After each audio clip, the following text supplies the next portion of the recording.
Hello students, previous lecture we had already learnt about the distribution of water, sea waves, etc. Now in this lecture we are going to learn about Tibet ebbs. Twice a day sea level rises and fall periodically. These phenomena of rise and falling sea is called tide and ebbs. At the time of high tide, sea water budget towards the shore, while at the time of ebbs, the sea waters return to the sea from the shore. The time interval between two tides is about 12.25 hours. Here in figure we can see that tide occurs on the earth due to gravitational force of the sun and the moon. The mass of the sun is more than the moon, but is far away from the earth. So the gravitational force of moon is more on the earth. Different part of the earth face the sun and the moon at a different time of so tides and also called different time. On the day a new moon and full moon, the sun, the earth and the moon come almost in a straight line. All the three things should be in one straight line. This condition result in high tide, but when the moon is in the first and the last quarter, the gravitational pull reduce, the resulting in low tides. After that, ocean current, like the rivers on the earth, the ocean also have a huge amount of water flowing in certain direction for thousands of years. These currents are called ocean current. These currents are hot and cold. The main cause of currents are solar energy, wind, salinity of seawater and rotation of the earth.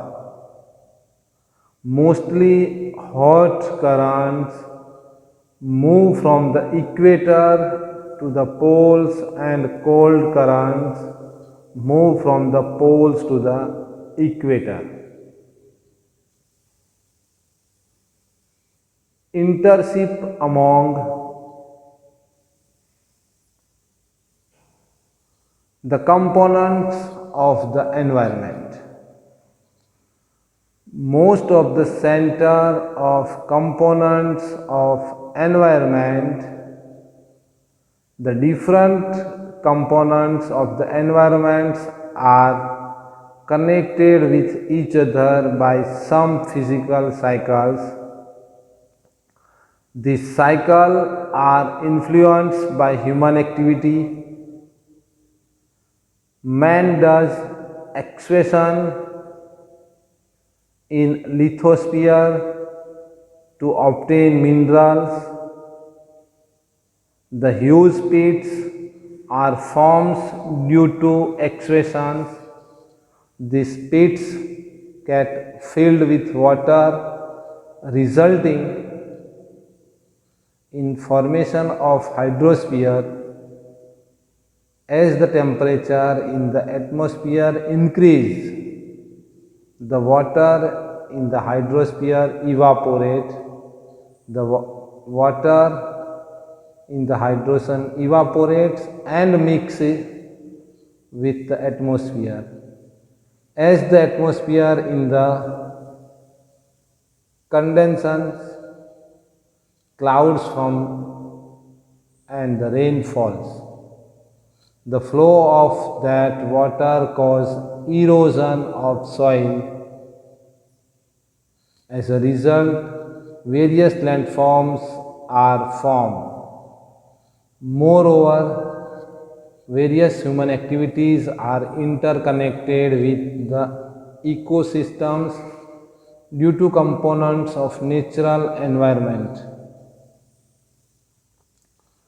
After that, the pollution. Human beings use their intellectual to use various components of the environment to satisfy their needs. Mahatma Gandhi said that pollution is the act of polluting the natural environment through human activity.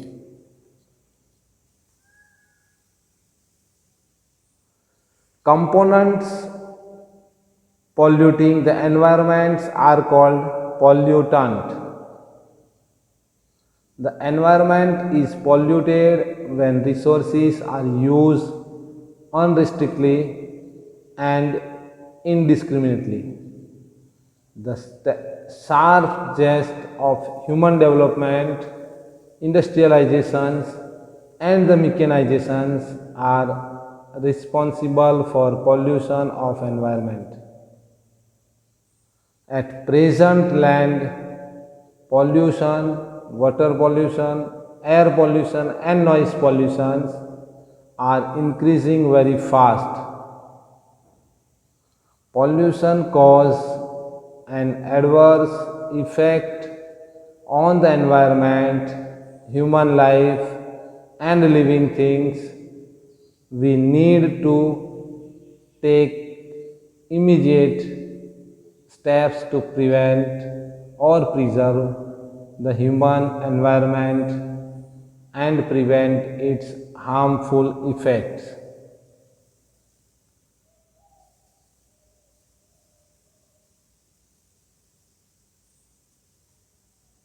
After that, land pollution.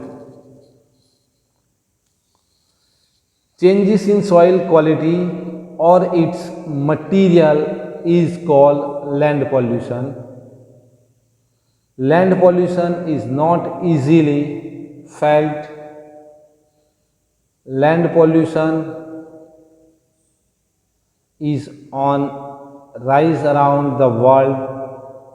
Disposal of household solid waste or water setting up of industries on fertile, on striking, setting up agricultural land, discharge of contaminated water used in industries on open land, disposal of industrial solid waste on lands, excavations activities, construction activities, use chemical fertilizer for agriculture, over irrigations and over uses of insecticides along with it as well as use for plastics are responsible to the land pollution. Measure to prevent soil pollution. Instead of pesticides and chemical fertilizer, organic and indigenous fertilizer, green manure should be used. Pesticides should be used sparingly. Solid waste should be sorted and reused. Next, plastics solid waste should be recycled and reused. Last point, drip and the sprinkle irrigation system should be used in agriculture. After that, water pollution. When water pollution unsuitable for its intended use and external impurities are mixed with it is called water pollution. Sewage water, water polluted by industries, leakage of minerals, oil carries, chemical fertilizers, pesticide used in agriculture are responsible for water cycle or water pollution. Now the measure of prevent water pollution. Water polluted by household activities and industries should be disposed of after purification process only. Strict control should be maintained on disposals of water without processing. Consumptions of the substance that pollute the water should be controlled. After that, air pollution is that emissions of gas, fumes from the industries, factories, thermal power plant, etc. into the atmosphere cause air pollution. Airborne particles such as coal, particle used as a fuels, carbonous compounds obtained from the factory, fumes result in air pollution. Moreover, the fumes of petrol and diesel emits air pollution such as nitrous oxide, carbon monoxide, benzoate, and the carbon dioxide. Pollutant increase in the air to be mixing, mining and construction activities. Okay students, for today this much.